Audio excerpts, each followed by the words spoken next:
Tonight, the countdown to the US election. Donald Trump makes early claims of election fraud, while Kamala Harris targets the swing state of Michigan.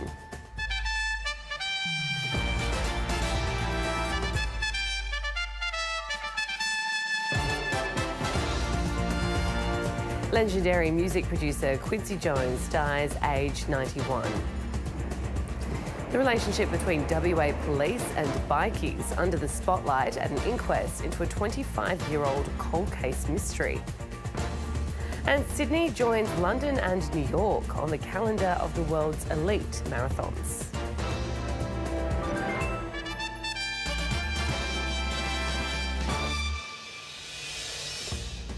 Hello and welcome to ABC Late News. I'm Jade Barker. First, Donald Trump has delivered an inflammatory and conspiracy-laden speech during a campaign stop in Pennsylvania. The former president repeatedly cast doubt on the integrity of the vote and at one point even talked about reporters being shot. North America correspondent Carrington Clark reports from Lidditz, Pennsylvania. In safely red territory, Donald Trump's battleground strategy was playing to his audience. I'm not worried about these people. Proudly veering off script, he ratcheted up claims that the election will be rigged. They are fighting so hard to steal this damn thing. Look at what's going on. Look at what's going on in your state. Pennsylvania has become a focus of the former president's last-minute campaign stops and allegations of election fraud. I shouldn't have left. I mean, honestly, because we did so well. We had such a great.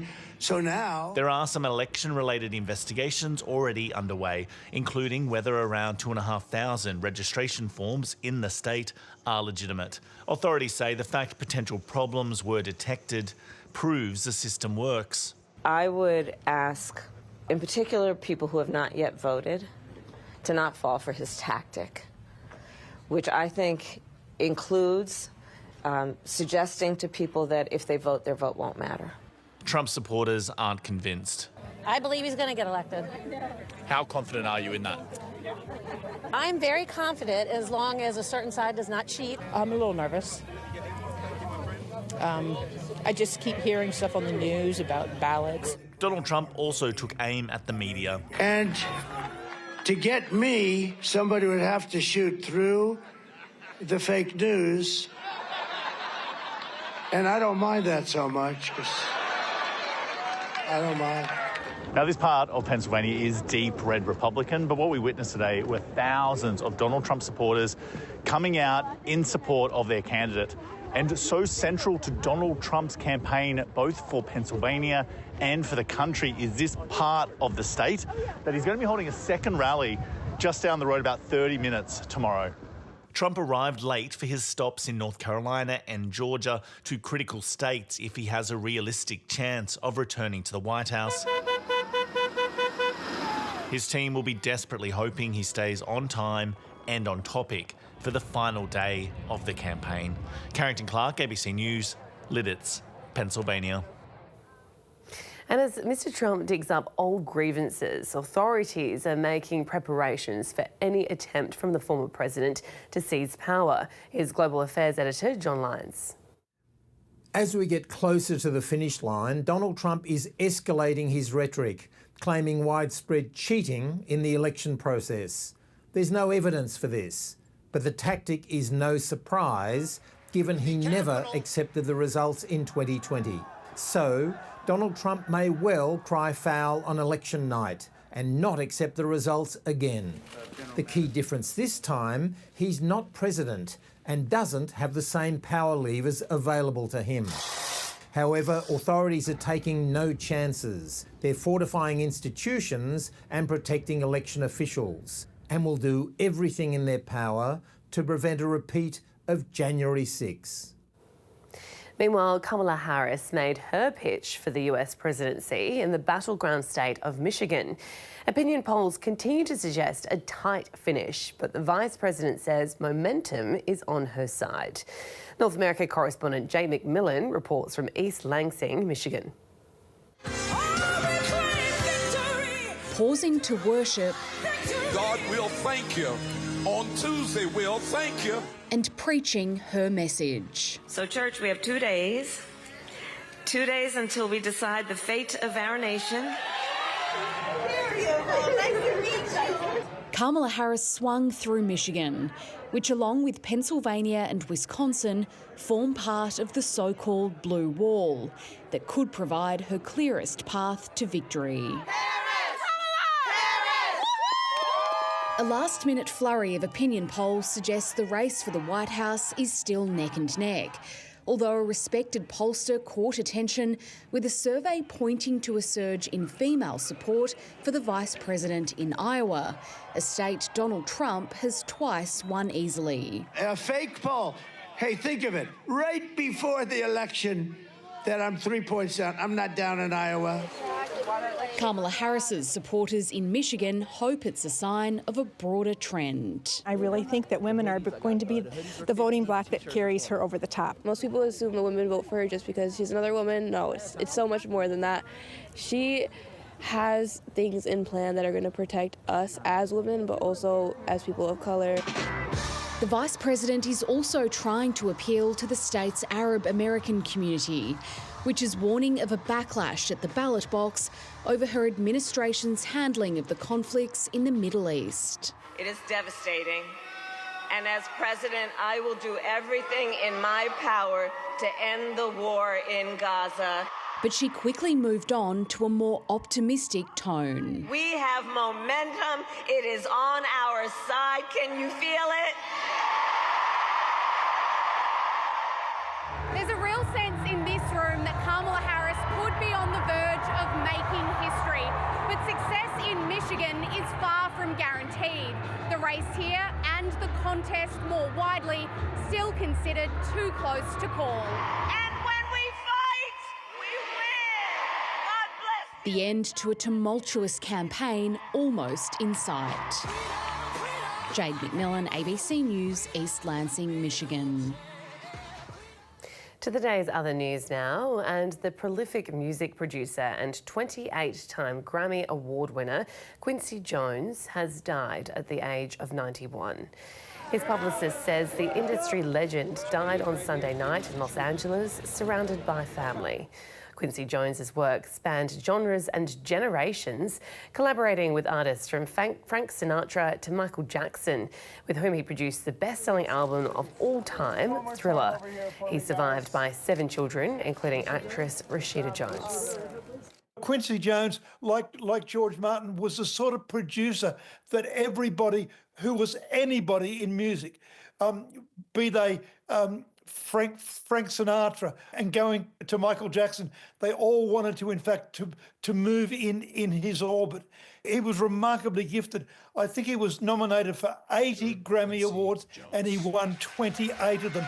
But what is most interesting to most people, I suppose, is that he produced the biggest selling album of all time, which is over 50 million sales. And that is Thriller by Michael Jackson. In fact, he did 3 albums. He did Off the Wall, Thriller, and Bad. I remember when I met him, it was in fact at an ARIA Awards. We came out for I think Sony bought him out for that. And basically, he was such a gorgeous man to speak to. He was unrushed, he was unhurried, and that's of course why Ray Charles found it so easy to work with him, and he produced so many early hits for Ray Charles as well. But I mean, there was something about him. He just made everybody around him feel incredibly comfortable. There was nothing boastful about him. I mean, his credits were phenomenal by any stretch of the imagination, but he didn't boast about any of them. He was just happy to have done it all. Labor's pitch to wipe $16 billion of student loan debt has hit stiff opposition in Parliament, with the coalition describing it as a terrible and irresponsible plan. It came as the issue of Qantas upgrades reared its head again. Not the first time. A study in selfie skills. The Prime Minister positioning for a poll date, still not in focus. I hope I got it. Anthony Albanese at Parliament with TAFE and university students on the back of a higher education pre-election pitch, which includes wiping 20% of student loan debt. Hugely significant for some. $11,400. Oh, you've already done the calculation. Others, less enthused. It's unfair. You could have used that money much better. With the coalition arguing that at a cost of $16 billion, it's bad policy. This is a terrible economic decision, incredibly irresponsible, that essentially transfers student debt to other taxpayers. We make no apology for doing everything we can to relieve that financial pressure. 3, 2, 1. From higher education benefits to flight benefits, the Prime Minister's struggling to shake attention over flight upgrades and his relationship with former Qantas CEO Alan Joyce. He flatly denies asking for any upgrades and says he's not aware of his staff asking for any on his behalf either. Not to my knowledge, no. Not to your knowledge, again, that's... These upgrades, you're talking about a 30-year period. Some independents announcing they've relinquished their memberships to the exclusive Qantas Chairman's Lounge. There is a deep suspicion that if politicians are getting secret freebies, that it might influence their decisions. Transparency was a key feature of the last election, and in the lead up to this one, some politicians are sniffing the wind, noting the public distaste for political perks and quickly moving to create distance.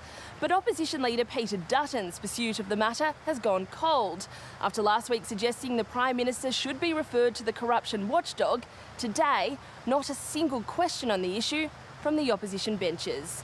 Stephanie Dalzell, ABC News, Canberra.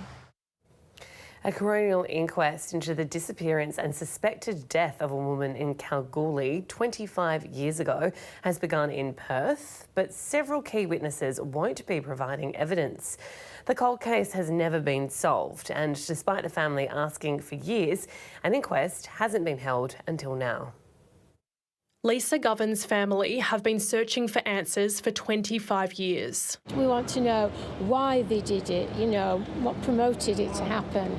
Ms Govin was seen in the early morning of October 8th, 1999 inside Kalgoorlie's Safari nightclub.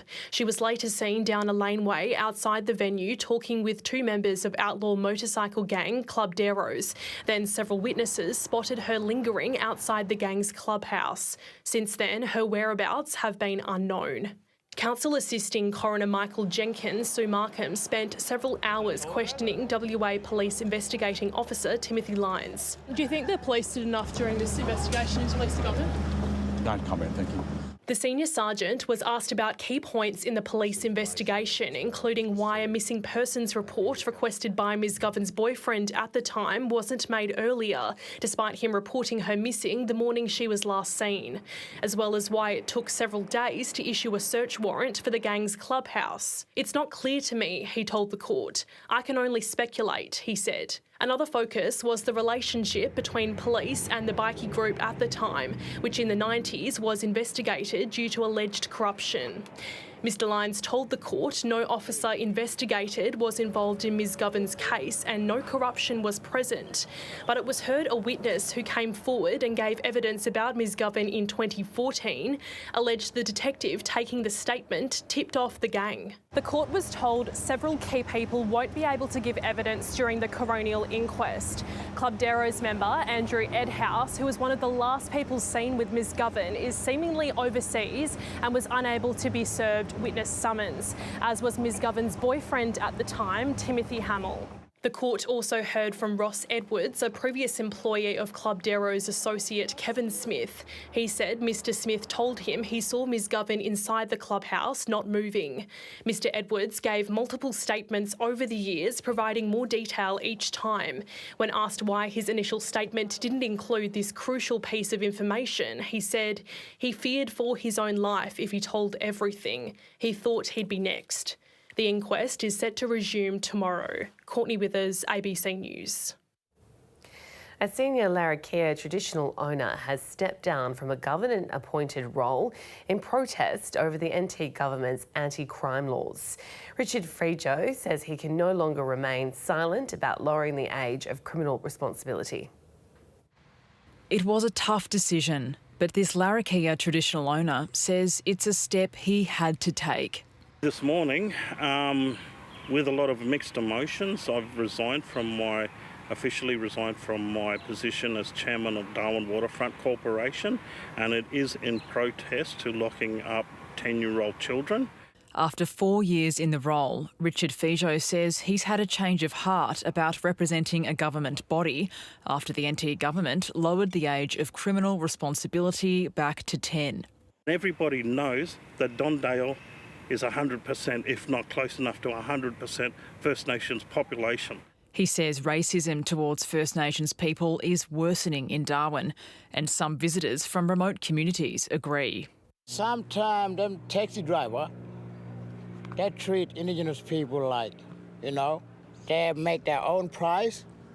They can't put their meter on. They're like ripping off Indigenous people.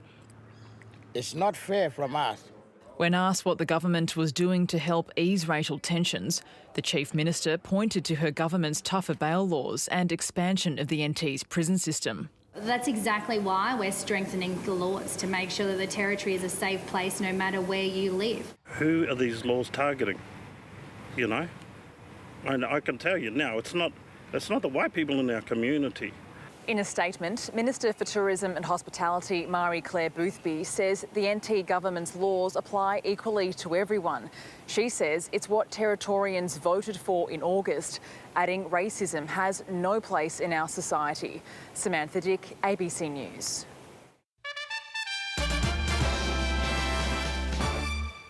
The King and Queen of Spain have been pelted with mud by angry protesters during a visit to flood-ravaged parts of the country. More than 200 people have lost their lives in the disaster, with fury escalating over the government's response. Chants of murderer, murderer greet this official tour of devastated Playa Porta. Don't protect him. They are killing us. More than 60 people died here, making it one of the hardest hit districts of Valencia.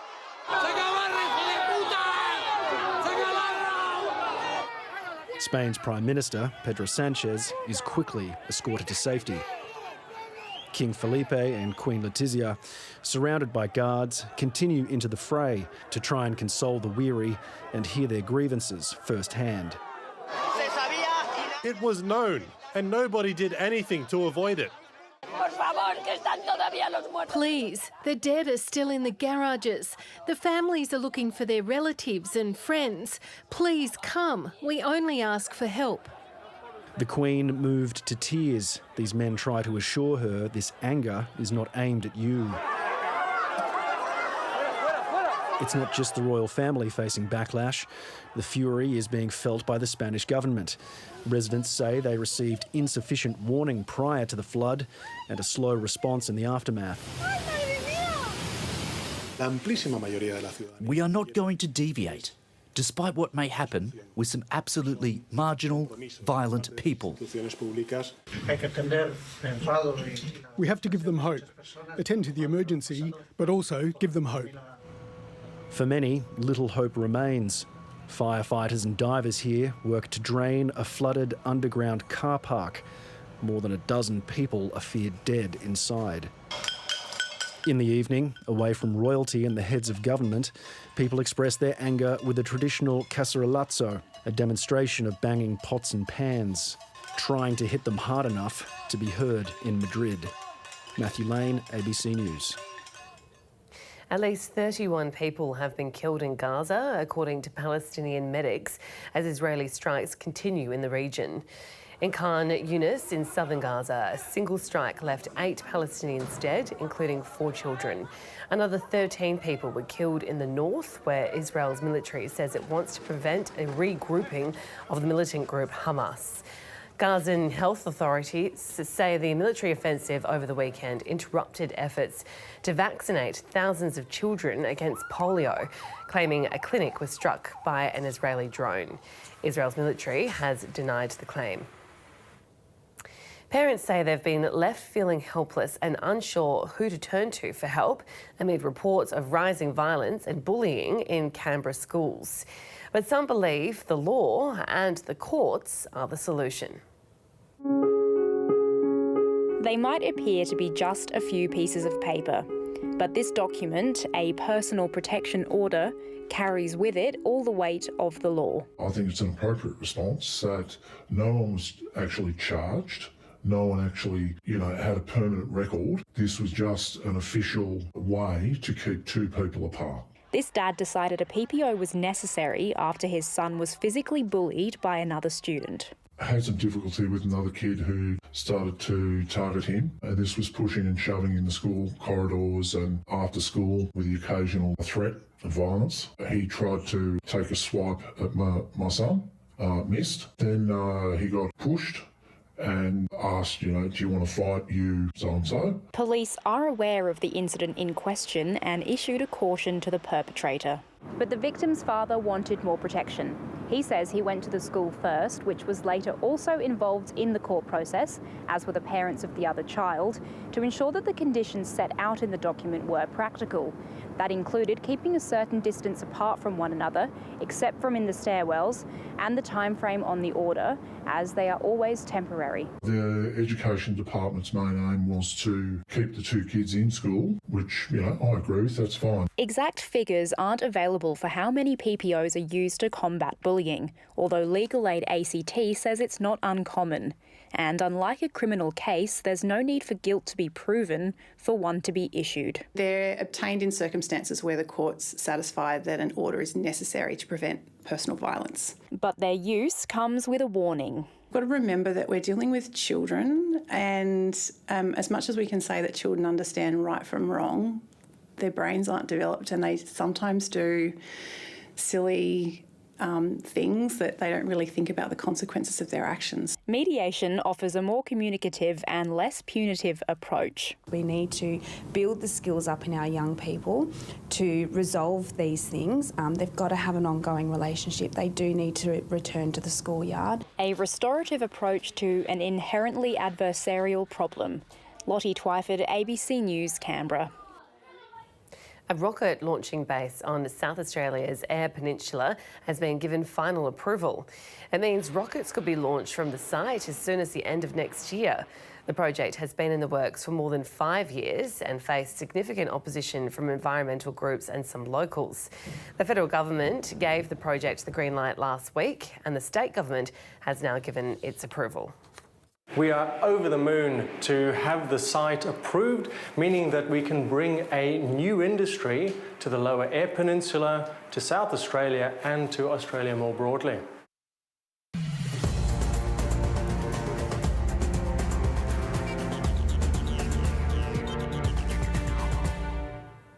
Mark Zahra is out to make history on Tuesday when he tries to become just the second jockey to claim a hat-trick of Melbourne Cup wins. But it's a tough ask in a star-studded field. 164 years of a well-known story. A race that you'll be asked, have you won the Melbourne Cup for the rest of your life? A parade of champions from Brew to Prince of Penzance, names etched in the history of the Melbourne Cup, but none more so than the great three-time winner, Maccabi Diva. Tomorrow, Mark Zahra will hope to become the second jockey to win the Cup 3 years in a row, having won in 2022 on Gold Trip and then last year on Without a Fight. But he'll face a fight on board Circle of Fire, with champion trainer Chris Waller fielding 5 runners, including Buckaroo, who'll start from barrier 21, only 5 times has a horse won from there. There's no fairer race, and I think barrier draws are a talking point pre-race. The local contingent might have the hometown advantage, but you only need to look as far as the travelling media to see the international attraction is just as strong. Well, it's one of the world's most famous races, and if I can get one of those under my belt before I die, that wouldn't be too bad. Holly Doyle landing in Melbourne this afternoon and will ride her luck from barrier 1, just as Michelle Payne did when she became the first ever female winner. But Winona Constant has other plans. I won't settle for second and third. I just want the win out there. The pair are 2 of the 4 females making history before the race even starts. We're just the same as everyone now. They're not male or female. We're all just jockeys. It's empty today as ground staff work tirelessly to put the final touches on Flemington. But come tomorrow, more than 90,000 people will flock here to watch the great race that stops the nation. And as old as the event is, some things never change. Kerrin McAvoy is just one of them, chasing his 4th win 6 years after his last. I think Absurd's got a great chance. He's travelled out well, and it's a really open race this year. Alexia Pesce, ABC News. The Sydney Marathon has been added to the list of the World Marathon Majors Series, joining the likes of Boston, Berlin, London and Tokyo. The state government and marathon organisers say it will bring in tens of millions of dollars into the economy. Then just over here. It's official. The 7th marathon major right here in Sydney, the best city in the world. Of course, we should be ranked with those other international cities. From next year, Sydney's marathon will be in an elite club made up of Boston, Chicago, London, Berlin, Tokyo and New York, which hosted the most recent World Marathon last night. Recognition for this beautiful marathon course, the most beautiful marathon course in the world, and it'll be beamed around the world. Organisers had to tick off 104 separate criteria in a 3-year bidding process to win over the World Marathon organisers. The Premier says the event will be a great ad for Sydney, but he won't say how much it will cost. Look, much of it is in kind, street closures, the support of New South Wales government agencies. The New South Wales government estimates the Sydney Marathon will bring in around $73 million to the state's economy over 3 years. This year, 25,000 people ran the marathon, but as of next year, when it's on the world circuit, they're expecting 33,000 people, including some of the world's best. Possibly including the former world record holder, Kenya's Eliud Kipchoge. I reckon he would come to Sydney and love it, and that'd be so cool for him to experience Australia through the Sydney Marathon. Alongside some of Australia's best, like Paris Olympian Andy Buchanan. It's definitely really high on my agenda list, and it's like the Olympics, World Champs, and then Sydney Marathon. While local runners are keen to complete the set of world marathons. Has anyone got the 6 from the oven? Personally, just to look and do that 7th, star eventually is just amazing. The race is on as Sydney joins an exclusive club. David Mark, ABC News.